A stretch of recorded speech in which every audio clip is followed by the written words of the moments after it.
Mama Wakwaba, what frame Ajoa searching Mesro now was subscribe to my channel. Me a notification bell also for more news. John Dramani Mahama buy no mpacho me question back ni. John, o buy na wo nkrofo no no sansu we na ene. Omuguso som no nsuo no. Na ntwe gina fa na omuso gina fa. Enye obi na ka kire me I have more pictures. Me mfa bi nkire wa. Wo munie. Kasia ukrom omo situation nie na ntwe gumonom no na nipa no so aba na ntwe ni tumi hunu nyansa na nti kwa anim ukonom afunumu no tumi hunu nyansa kwa anim ukokonom nsuo no Jimmy ubaye the major problem na wo sirim enie enhihye ebe na ode to wo ma sirimfo enti se wo ye sirim ni amebusa wo ko sirim a wo nya nsupanom Jimmy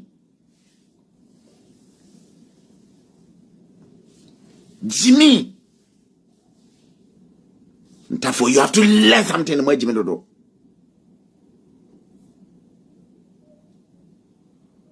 Jova Genevieve na monto nkwandem eno na ye hu ni tententem na ye ka say sankofo mienu we doesn't deserve our votes say yanka ya adwene mom solve or the same situation there na problem bia enipa wom ya be hu leaders omo ba they sit down they all sit down na oma shase problem e wo Ghana baako ye kwan akum nipa fritite se Ghana fo mpanyimfo beka no kure na ombe follow records a kwan a akum nipa wo Ghana no ho chen Afghanistan ni Iraq fo ntokwa chen Afghanistan any Iraq ntokwa pacho utie me kwan a akum nipa wo Ghana akum nipa se ne Afghanistan fo okum Ghana nkwa na ade bisi a se ye betena se ne akwa akohwe ne solve problem no Jimmy ndi omo hwe problem no John Mahama failure big time koka se mi nti a yesi oba ye osi dan eno sa asem na mempese mete no osi dan dan a yesi we nsi market ya mamo kwasia na nipa ne nam kwan so a oba no na ka etiti omo nam because of ehihye pa eni oman no munti police fo gina kwan so a ye ncheke car no photo e wo ho na wa fa akire na oje weighing card no obi di twi trotro Ghana we 10 years ne make na munya Jimmy no weighing card akwala weighing card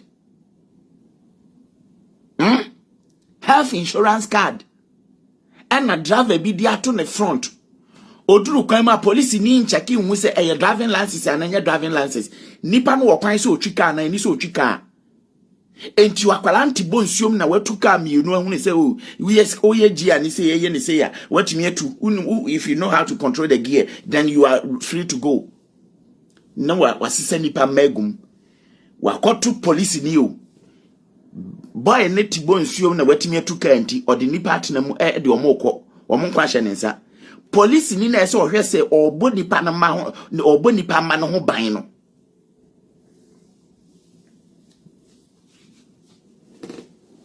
ono police ni natimi ejai onipa no akwaji ni health insurance card ye de 10 Ghana cedi ahim oje health insurance card na no yi ni 10 Ghana cedi save journey no eja no kwan ye hwe se John Mahama time no otumi ye nhihye bia na posifo ye omadwuma pepepe sankwase sika agigye no police ni gi ye odihye ne botum no police ni ne sere ye tua ne ka bosumi bia se utua posifo ka bosumi bia yie na se utua mo ka yi a ade ntie ogina ho no mo eje weighing card no wayi 10 Ghana cedi efri mu no de weighing card na ma ne back no amakwan se enipa 30 20 15 na eguka no no ye mfa omo nko ne enkotu omungu basa na ye kasa system ya obeka nche se wasi market. I am still challenging John Dramani Mahama. I say, John, ma wonko for no munye jandam no. Ma omonfa kwanya wo ye wo time. Wo kwanya wo ye wo road minister ye on famra mechre. Senka Ghana yikrobi a ho. Ka wonim se e wo se ye hya ase esa abaya abetwa mu nyina. Efri Jerry John Rollins so. E de ba Papa Kofo. E ba Atamels. E ba John Dramani Mahama tani abu. Hwemu da. Me sen kumachi. Be man sin su man san wa ham. men tinte so ngu from take man san kufa adentina ni patimi ungrateful na so obi etimi nya hoden anya kokuduro elmina hene de enna mitina na mo wo se eya na ye ne yase eye omu na ni bom ho so se nipa on se bi kwasia pe se bi o kwasia pe no se sanadwen kwasia ba kwasia pe no se medie men se samadwen sai nipa no so no ni wo ekituwa bi obi a okọ ade oya de na ontimi hu sade na oye no wo se sanadwen ana obi be ka kire nsade a wo ye enye wo ana so no be hu sade wi a wo ye ade a wo ye enye kura aye bone ma no so won se sanadwen enye na manamwa say so this NDC for ewo other platforms so na omo ka edi free education ne ho few na omo say system no na omo tufutu ngufo esoma na ye na breho na ye ne ya na de hitting no kwa so omo ya omo say ewo see yesu school wi and school adan wi ansana was okabrofu bi na me de was yentimi ntwen enkasi yesi school adan nyina wie ansana sasa we be kind there was a time ansana ya mankwala kwa so mu school free we are senseless. That is powerful. We are out of your sense. Or catch also we are NDC near. We are out of your sense. Because before so be take so 4 or 5 years so we build the whole Ghana school baby. Nasa hankwala no. Omo life I say. Omo no modru sa 6th level hono no. No ma pass out omo twem. Wuni mu nipa pimpim a sa free education e baaye no. Etimi abe cover home. Anka e ka se yesi adan wi a se mfie nsia yin. Ka san kwala ni na life we. Obusa ho. Ka wabusa ho.